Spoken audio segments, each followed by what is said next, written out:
नमच्युताय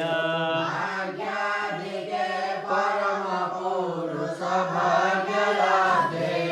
गोदे त्वदीय चरणौ शरणं प्रपद्ये तत्त्वन्तवेष्टधृतमाल्यपरं मुकुन्द सङ्गृह्यमूर्धनिवहन् मुमुदे नितां तं सुन्दर दिव्य देवते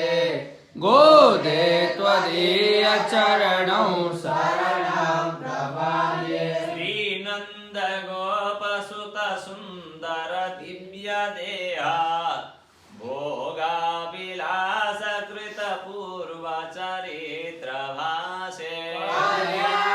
भक्तय दुनन्दन पौरपूर्णे गोदे त्वदीय चरण